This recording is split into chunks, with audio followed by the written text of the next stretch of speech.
하나님 아버지 은혜 감사합니다. 오늘 새벽도 우리에게 베풀어 주셨던 그리고 지금도 우리에게 베푸시는 주님의 은혜를 주님 기억합니다.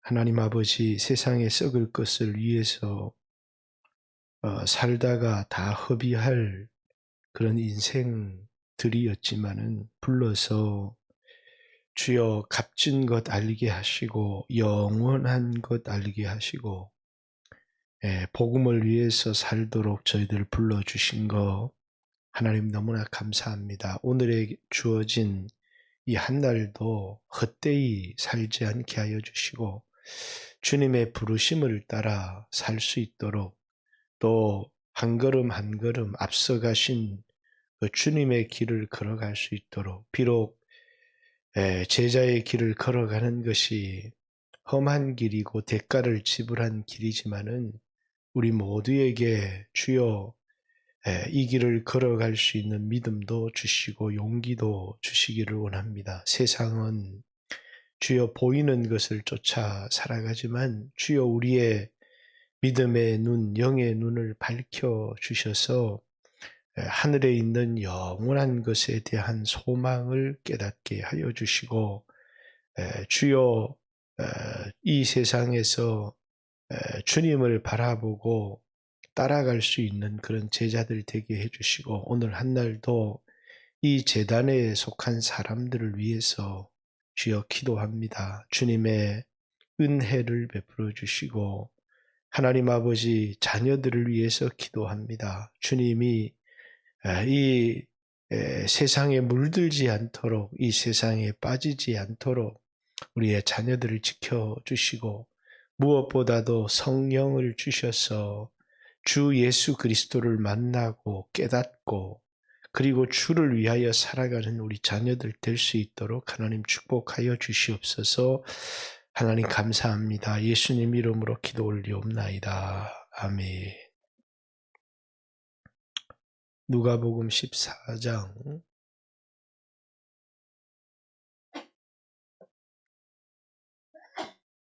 25절 35절까지 말씀입니다.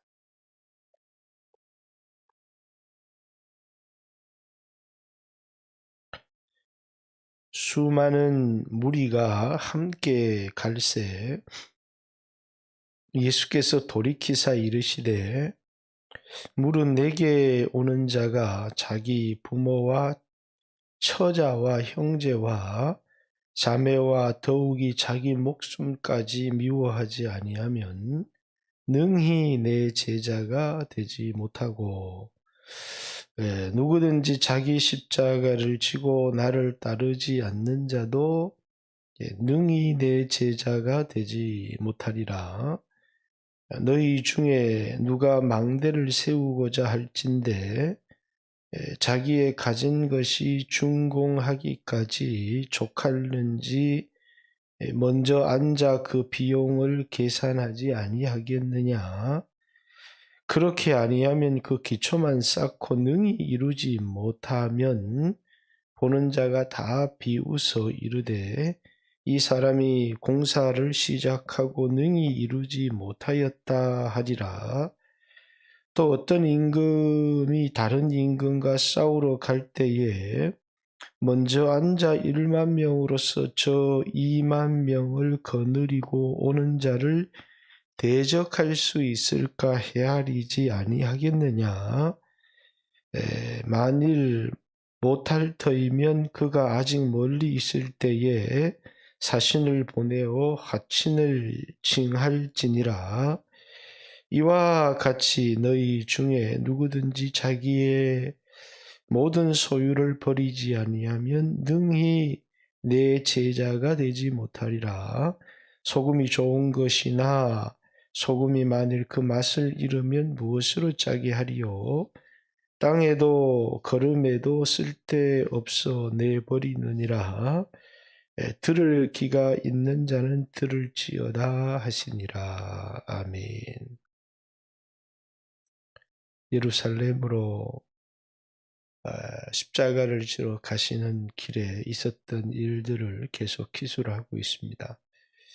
어제 아침에는 부름을 받았지만은 이제 핑계를 대는 사람들, 천국 잔치에 초청을 받았지만 이 핑계 저 핑계로 그 잔치에 참여하기를 미루는 그런 사람들의 이야기였다면, 오늘 아침은 섣불리 주님을 따르겠다라고 생각을 했지만은 따를 수 없는 사람들의 이야기입니다. 그래서 능히 내 제자가 되지 못하리라 라는 세 번의 26절에도 자기 부모, 또 자기 자식, 처자, 형제, 자매, 자기 목숨까지 미워하지 아니하면 능히 내 제자가 되지 못할 것이다. 27절에도 자기 십자가를 지고 나를 따르지 않는 자도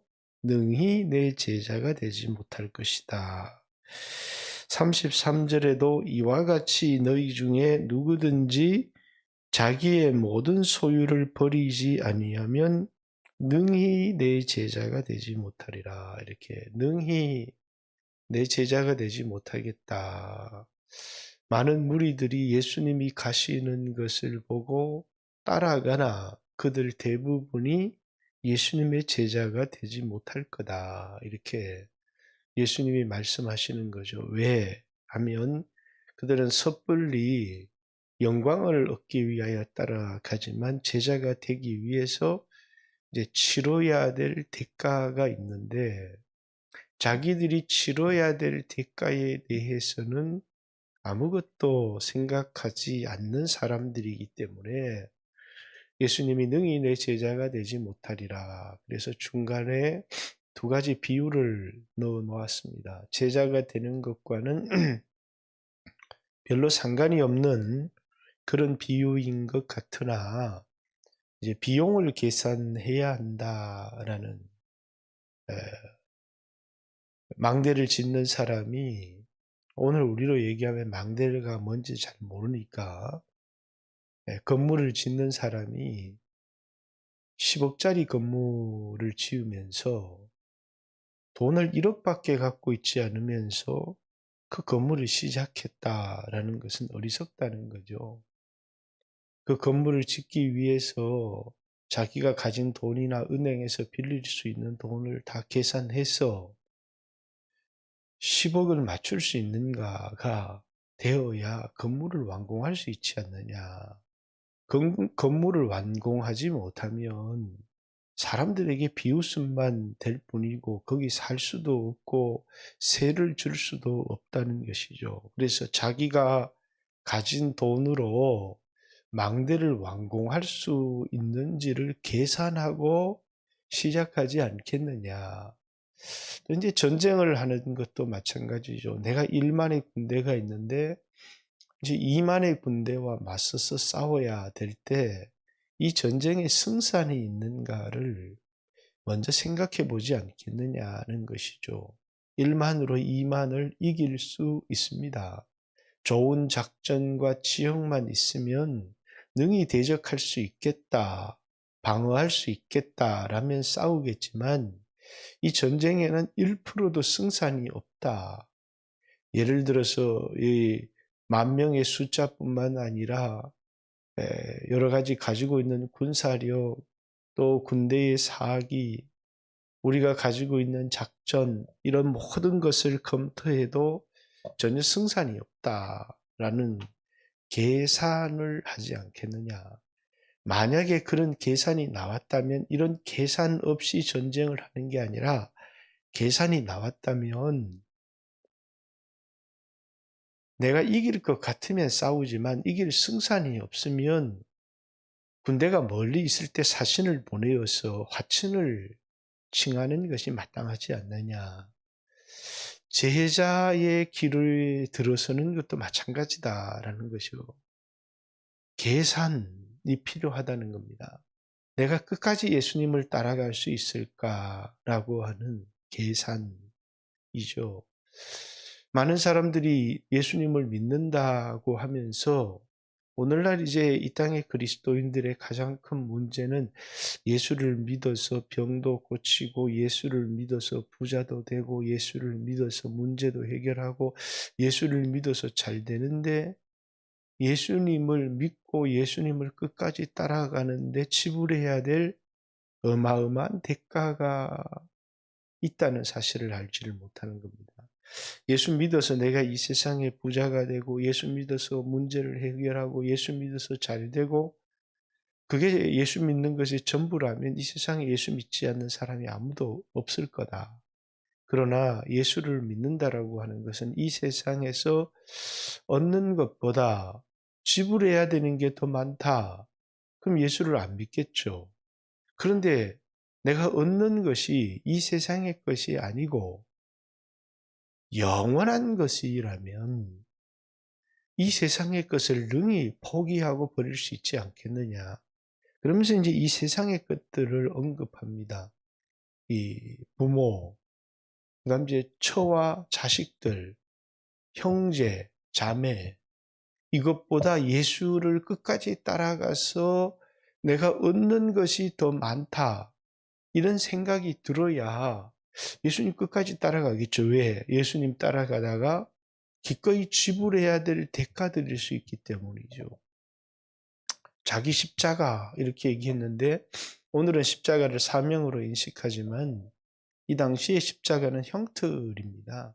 누구나 십자가를 죽음의 형틀로 이해했기 때문에 자기 목숨, 능히 자기가 죽을 각오를 하지 않으면 제자가 될 수 없다는 거예요. 죽음의 위기 앞에서 예수님을 부인해 버릴 수도 있는 거죠. 또 이제 33절, 32절에 자신의 모든 소유, 그러니까 내가 제자가 되어서 얻게 될 것이 잃게 될 것보다 많아야 내가 얻게 될 것이 잃게 될 것보다 더 값져야 제자가 되지 않겠느냐. 그런데 이 세상의 사람들이 잃을 걸 계산도 안 하고 얻을 것, 뭐 내가 돈 얻겠습니다. 세상의 명예 얻겠습니다. 이런 사람들은 참된 제자가 못 돼요. 왜? 내가 자기가 얻으려고 하는 게 뭔지를 잘 모르기 때문에. 그런데 보니까 내가 지불해야 될 것이 있는 겁니다. 치러야 될 희생이 있고 세상의 비난이 있고 지금은 이제 코로나를 인해서 조그만 대가이지만 이제 큰 대가를 지불해야 될 수도 있다는 것입니다. 그럴 때 우리는 내가 얻을 것, 하나님이 십자가에 피 흘려서 나를 위해서 예수 믿는 자들에게, 제자들에게 주시겠다고 그렇게 약속한 것을 믿어야 될 뿐만 아니라 거기서 내가 얻는 것이 무엇인지를 아는 사람만 이 땅에서 기쁨으로 대가를 지불할 수 있을 텐데 돈 몇 푼 얻겠다고 세상의 명예 얻겠다고 제자의 길에 들어서는 사람들은 제자가 아니라는 겁니다. 왜? 그는 자기가 버려야 될 것은 하나도 계산을 안 했다는 거죠. 그렇기 때문에 복음이라고 하는 것은 먼저 영원한 것을 추구한다라는 사실을 알지를 못하면 주님의 참된 제자가 될 수가 없습니다. 예수님께서 나에게 약속한 것이 얼마나 값진 보화인가. 이 세상에는 찾을 수도 없고 구할 수도 없고 가질 수도 없는 것을 우리에게 약속하신 것이다 라는 것입니다. 그것은 영원한 것이기 때문에 그렇습니다. 여기에 버려야 될 항목들이 있죠. 부모가 있고 처자가 있고 형제 자매가 있습니다. 자기 목숨이 있죠. 이 땅의 모든 소유가 있습니다. 근데 우리가 살아갈 때 이것보다 더 귀한 게 어디 있습니까? 이렇게 생각할 수 있죠. 우리는 이 땅에서 예수님이 말씀하기를 형제 자매 집 전토를 벌인 자마다 100배나 더하여 받고 이렇게 양의 수를 얘기하는 것 같지만 우리는 일시적인 것을 이 땅에 가지고 있습니다. 그러나 영원한 가족을 얻습니다. 영원한 가족뿐만 아니라 우리가 얻게 되는 것은 일시적인 잠깐의 목숨을 버리지만 영원한 생명을 얻게 됩니다. 우리의 소유도 마찬가지죠. 이 땅의 소유는 내 것이 아니고 청지기 맡겨진 것뿐입니다. 죽음과 동시에 아무리 많은 부자도 이 세상을 떠날 때 내가 갖고 있던 그 많은 돈이 내 것이 아니고 내가 어떻게 할 수 없다는 사실을 압니다. 가져갈 수도 없고 그것이 나에게는 아무런 소용이 없는 것이었구나. 평생을 돈을 벌려고 힘을 썼는데 막상 내가 번 그 많은 돈이 나에게 아무런 소용이 없다라는 사실을 알게 되지요. 그런데 이제 제자로서의 삶을 살았을 때 하늘에서 내게 주어지는 소유는 썩어지지도 않습니다. 낡아지지도 않습니다. 없어지지도 않습니다. 영원한 것이 나에게 주어진다는 것입니다. 그렇기 때문에 뭘 지불할 수 있는 겁니까? 이 땅에서 기꺼이 버리고 따라가는 대가를 지불하는 겁니다. 그런데 많은 무리들이 따르기를 하는데 이 세상에 뭘 조금 얻으려고 따르는 사람들은 이거 버리겠느냐는 거죠. 그들은 대가를 지불하지 않을 거라는 거예요. 그들은 변질될 거라는 거죠. 중간에 바뀔 거라는 겁니다. 왜? 보화를 발견하지 못했기 때문입니다. 그래서 능히 내 제자가 되지 못할 거다. 능히 내 제자가 되지 못할 거다. 능히 내 제자가 되지 못할 거다. 제자가 되기 위해서 치러야 될 대가를 주님이 말씀해 주시는 겁니다. 그렇기 때문에 건물을 짓는 사람은 완공할지 계산해야 되고 전쟁을 하려는 사람은 승패를 계산해 봐야 되듯이 제자가 되려고 하는 사람은 끝까지 주님의 제자를 따를 수 있을지를 계산해 봐야 할 것이다. 치러야 될 대가를 건물을 짓기 위해 드는 비용, 또 전쟁에 이기기 위해서 내가 가지고 있는 군사력 계산해 보듯이 제자의 길을 가기 위해서 내가 치러야 될 대가를 계산해 보지 않고 주님을 따르는 사람은 참된 제자가 될 수 없다. 이렇게 얘기를 합니다. 자, 어떤 사람은 불러도 핑계를 대고 장사를 해야 됩니다. 밭에 일을 해야 됩니다. 결혼식이 있습니다. 이렇게 하면서 주님의 부름에 초청에 응하지 않는 사람도 어리석은 사람들이지만 섣불리 주님을 따르겠다고 하면서 대가에 대한 계산이 없는 사람도 능히 내 제자가 되지 못할 것이다. 이렇게 주님이 말씀하고 있습니다. 오늘 우리가 이 세상을 살아가면서 그렇죠. 별것 아닙니다. 세상의 작은 비난 앞에 돌아서서 세상의 편에서 교회를 욕하는 사람들을 보면 참 안타깝죠. 그리고 자기가 정의로운 것처럼 얘기합니다. 교회가 잘못된 것처럼 이야기를 합니다. 이 세상 인류의 역사에 있어서 교회가 욕먹지 않았던 시대가 있었습니다. 그때가 바로 교회가 변질되고 가짜였을 때.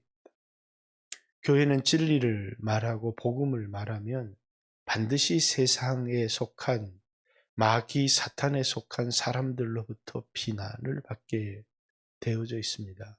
그럴 때 우리는 묵묵히 그 비난이 억울하기도 하고 좀 원통하기도 하지만 말없이 그 십자가를 지는 사람들입니다. 예수님도 털 깎는 자 앞에 잠잠했다. 왜? 하나님의 어린 양인데 자기의 죄를 지고 자기의 허물 때문에 죽임을 당하면 잠잠한 것이 당연합니다. 그러나 우리의 죄를 지고 이제 우리의 허물 때문에 죽어가는데 그분은 잠잠하십니다. 억울할 것, 할 말이 많지만 그것이 그분의 사명이기 때문이죠. 우리는 우리 교회가 당한 일이 아니지 않습니까? 우리가 잘못했습니까? 이렇게 말할 수 있지 할 수 있을지 모르지만 저는 인터코이든 IM 선교회든 지도를 받아야 되고 또 여러 가지 문제들이 있다고 생각하지만 그건 우리가 한 게 아니고 그들이 잘못한 겁니다. 라고 말하기보다는 그들을 이단이라고 말할 수 있겠습니까? 위에서 기도해 주어야 된다. 그리고 묵묵히 이제 한국 교회가 그것에 대한 비난도 함께 감수하며 교회가 그들을 욕해서는 안 된다. 그런 생각을 합니다.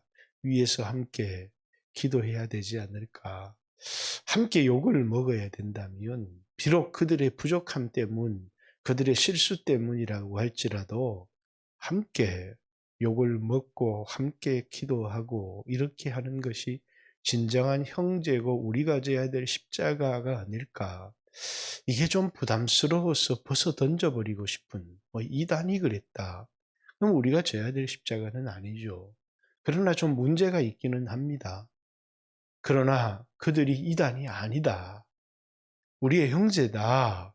그러면 우리가 능히 함께 짊어져야 될 십자가라는 사실을 잊지 않았으면 좋겠습니다. 오늘 새벽에도 주여 하신 후에 기도하고 많은 사람들이 비난을 두려워합니다. 그래서 예배를 피하기도 합니다. 그러나 우리는 우리 교회 안에 지체든 아니면 이 세상 다른 교회에 지체든 그들이 우리의 형제다. 그러면 함께 기도하고 그들이 신앙을 잃지 않고 시험에 무너지지 않도록 위하여서 기도하는 그런 성도들이 되었으면 좋겠습니다. 왜? 그것이 여러분과 제가 기꺼이 져야 될 십자가이기 때문이다 라는 겁니다. 주여 하신 후에 함께 기도합니다. 기도드리겠습니다. 주여